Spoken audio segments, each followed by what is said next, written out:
Ce podcast est sponsorisé par monpetitnageur.com, un programme unique qui vous permet d'apprendre à nager à votre enfant en quelques semaines, sans être maître nageur et sans matériel. Simple, efficace et amusant, tout le monde peut plonger dans l'aventure aquatique en toute sécurité. Alors rendez-vous sur monpetitnageur.com. Maintenant, place aux aventures de Lily et Loulou.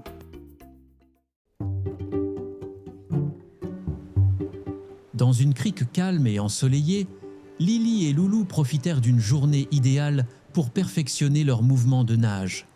Aujourd'hui, Lily enseignait à Loulou la nage de la grenouille, une technique de brasse adaptée aux petits pirates. L'eau transparente, légèrement chauffée par le soleil, créait un environnement parfait pour s'entraîner. Lily, patiente et méthodique, expliquait l'importance de synchroniser les bras et les jambes pour avancer efficacement dans l'eau. Loulou, toujours motivé, essayait tant bien que mal à faire le mouvement de la brasse. Ses mouvements étaient maladroits et désordonnés, mais il voulait y arriver. Lily lui montrait comment bien placer ses pieds, mais Lily a une queue de poisson. Le jeune pirate faisait semblant de comprendre, mais que nenni, les sirènes ne sont pas faites pour nager la grenouille.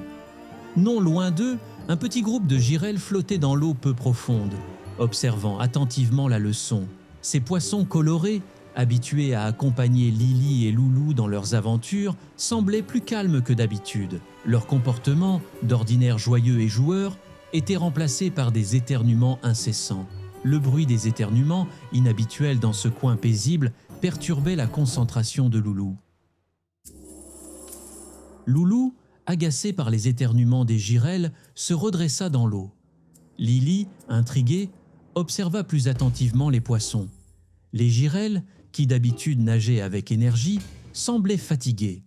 Leurs mouvements étaient lents et leur teint, habituellement éclatant, était terne. Lily s'approcha doucement, essayant de comprendre ce qui n'allait pas. Les girelles semblaient faibles et expliquèrent, d'une manière tremblante, que le récif entier commençait à tomber malade.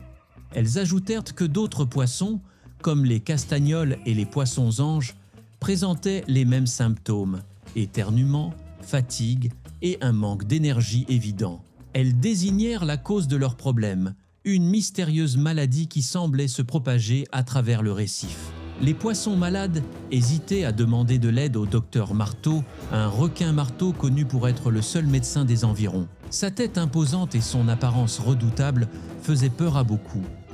Lily et Loulou échangèrent un regard complice. Ils savaient que le docteur Marteau était un expert compétent et bienveillant, malgré son apparence intimidante. Ils décidèrent qu'il était temps d'agir pour convaincre les poissons malades de surmonter leur peur et de demander l'aide du docteur Marteau. Lily et Loulou organisent une grande rencontre sur la place centrale du récif. Ils envoyèrent des messages à travers les courants marins pour inviter tous les poissons malades à se réunir. Les girelles, bien que faibles, aidèrent à transmettre l'information. La place du récif, habituellement animée par des poissons qui allaient et venaient, était aujourd'hui remplie de créatures marines visiblement affaiblies. Quand le docteur Marteau arriva, un silence respectueux s'installa. Sa silhouette imposante, avec sa tête en forme de marteau, impressionnait toujours autant. Mais il affichait un sourire chaleureux et ses gestes étaient calmes et mesurés. Il commença immédiatement à examiner les poissons malades, notant les symptômes communs, éternuement, fatigue et une perte d'appétit. Le docteur Marteau diagnostiqua ce qu'il appela le rhume du récif, une maladie causée par les changements de température de l'eau. Pour soigner cette maladie, il avait besoin de préparer un remède spécial à base d'ingrédients naturels du récif. Il énuméra les éléments nécessaires: des algues rouges pour leurs propriétés apaisantes, des perles de corail pour renforcer l'immunité et un extrait rare de plantes sous-marines appelé l'herbe de Neptune.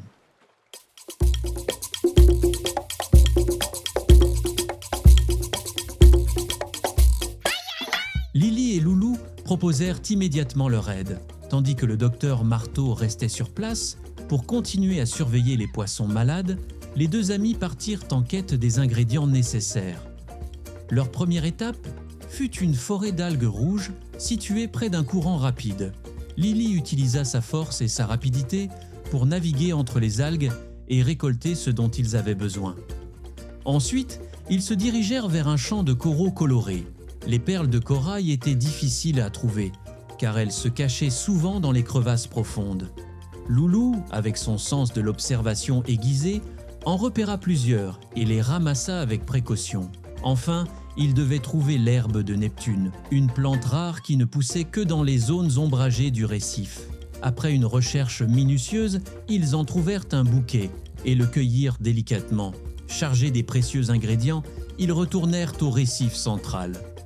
De retour à la place du récif, Lily et Loulou remirent les ingrédients au docteur Marteau.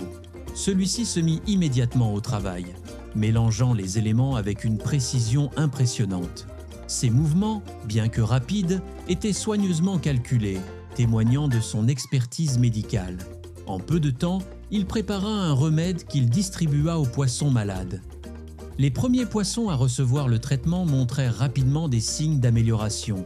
Les éternuements diminuèrent, leurs couleurs vives revinrent et leur énergie semblait se restaurer. Les poissons malades, initialement méfiants, réalisèrent que le docteur Marteau était bien plus que son apparence intimidante. C'était un médecin compétent et attentionné, entièrement dévoué à la santé du récif. Lily et Loulou observaient avec satisfaction. Leur mission était accomplie. Les poissons retrouvaient leur vitalité et le docteur Marteau gagnait enfin la reconnaissance qu'il méritait. Alors que le soleil se couchait, colorant l'océan de teintes dorées et roses, Lily et Loulou remercièrent le docteur Marteau pour son travail. Les poissons du récif, maintenant en bonne santé, promettaient de ne plus juger sur les apparences. Ils comprenaient désormais que derrière l'aspect imposant du requin Marteau se cachait un médecin dévoué et compétent. Lily et Loulou, fiers de leur rôle dans cette aventure, nagèrent ensemble vers leur crique. Ils savaient que d'autres défis les attendaient dans le vaste océan, mais pour l'instant, ils savouraient le calme et la sérénité retrouvée du récif. Une nouvelle leçon de vie les accompagnait. Il ne faut jamais juger quelqu'un à son apparence.